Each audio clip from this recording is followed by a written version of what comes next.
পার্লারে না গিয়ে পুজোর আগে ঘরে বসেই করলাম হেয়ার কেয়ার স্কিন কেয়ার, তাও আবার ঘরোয়া ইনগ্রিডিয়েন্টস দিয়ে। ভিডিওটা 2 দিন আগে করেছি, আর তখন দেখো মেঘলা আকাশ ছিল আর সকাল সকাল টুকটুক করে বৃষ্টিও পড়ছিল। দেখতেই পাচ্ছ এখন বাজে সকাল 8:30। আমি তো ঘরে টুকটাক কিছু কাজকর্ম সেরে এখন বসেছি আগে প্রথমে হেয়ার মাস্কটা বানিয়ে নিতে। তো দেখো ইনগ্রিডিয়েন্টস আমি নিয়েছি কিছুটা টক দই, আর একদিন আগে আমি কিছুটা মেথি ভিজিয়ে রেখেছিলাম, আর একটা কলা, আর বাকিটা তোমরা একটু পরেই দেখবে। তো প্রথমে আগে মিক্সির একটা ছোট জারে আমি মেথিটা যেহেতু পেস্ট করব, তো ভেজানো মেথিটা আগে ঢেলে দিলাম, সাথে কলাটাও কিন্তু দিয়ে দিলাম। দিয়ে দুটো একসাথে কোনো জল ছাড়াই আগে একটা স্মুথ পেস্ট বানিয়ে নেব।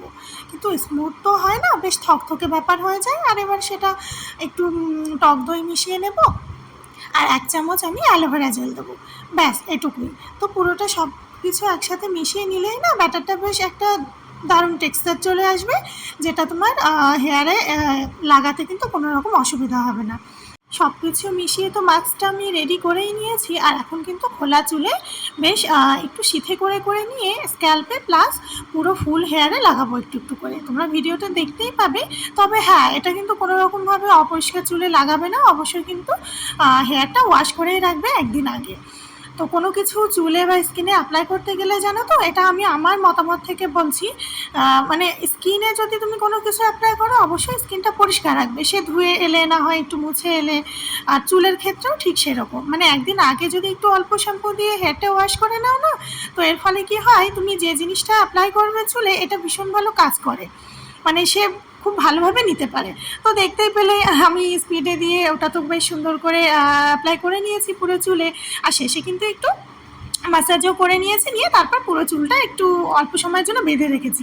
কেন বলো তো, আসলে না বাটিতে আমার একটু কিছুটা টক দই বেঁচে গেছে। আমি বসেছিলাম শুধুমাত্র হেয়ার মাস্ক করবো বলে, কিন্তু দেখলাম যে দইটা বেঁচে গেছে, আর ওইটুকু দই আর আমি কী করবো, না পারবো রান্নাতে ব্যবহার করতে, আর ফালতু পড়েই থাকবে, আর আমার টক দই সেভাবে খাওয়া হয় না, আর একেবারেই অল্প।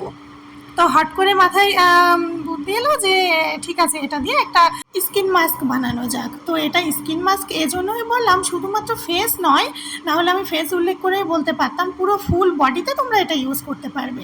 তো দেখো আমি টক দইয়ের মধ্যে দিয়েছি 1 চামচ অ্যালোভেরা জেল, তারপরে দিয়েছি 1 চামচ মতো মধু, আর দিয়েছি কিছুটা ঘরে যে আমরা রান্নায় ব্যবহার করি যে হলুদ, ওই হলুদ দিয়েছি আমি একদম ছোটো চামচের 1/2 চামচ। আর হলুদটা না অবশ্যই কিন্তু এটা দেখবে যে তোমার রান্নার হলুদটা কতটা খাঁটি। আমার এই হলুদটা না সত্যিই খুবই ভালো, ওই জন্য কিন্তু আমি সাহস করে দিয়েছি, কারণ রান্নায় হলুদ বলতে এখন তো সব কিছুতেই ভীষণ রকমভাবে ভেজাল কেমিক্যাল অনেক কিছুই থাকে, আমরা আসলে বুঝতে পারি না বলেই। তো এক হিসাবে রান্নার হলুদ কিন্তু কোনো রকম স্কিনে অ্যাপ্লাই করা উচিত নয়। এক ধরনের হলুদ পাওয়া যায়, আমি কখনো কিনিনি, আমি দেখেছি কস্তুরি হলদি বলে নাম আছে, সার্চ করলেই তোমরা পেয়ে যাবে। যদি কারো কাছে থাকে তোমরা ওটাই মিশিয়ে দিতে পারো, না হলে যদি রান্নার হলুদ ভালো হয় তাহলে সেটাই অল্প একটু দিতে পারো, একদমই অল্প দেবে। আর শেষে যেটা দিয়েছি বড় কৌটো থেকে, ওটা হচ্ছে বেসন।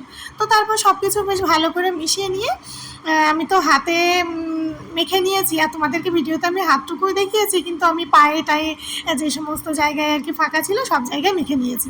তারপর আমি তো স্নান করতে গিয়ে আর কি সব ধুয়ে ভালো করে হেয়ার ওয়াশ ফুল একদম সুন্দর করে ধুয়ে পরিষ্কার করে নিয়েছি।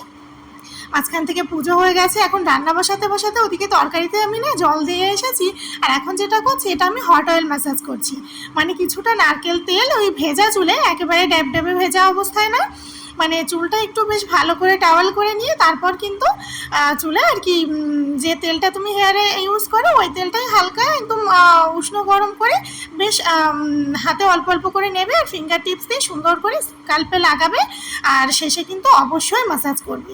আর পরদিন হেয়ারটা ওয়াশ করে ফেলবে, যে যে শ্যাম্পু ইউজ করো সেই শ্যাম্পু দিয়ে। কি বলবো তোমাদের, শেষে না আমার শ্যাম্পু করার পর আমি এত ভালো রেজাল্ট পেয়েছি, আর এটা আমি মাঝে মধ্যেই বাড়িতে করি, কিন্তু কী বলো তো শেষে গিয়ে আর ওই পেছনে কে ক্যামেরা ধরবে ওইভাবে আর ভিডিও করা হয় না, আর আমার এবার হয়ও নি ভিডিওটা করা। কিন্তু তোমরা জাস্ট এভাবে একবার করে দেখো কীরকম চুলটা সফট শাইনি সিল্কি স্মুথই হয়।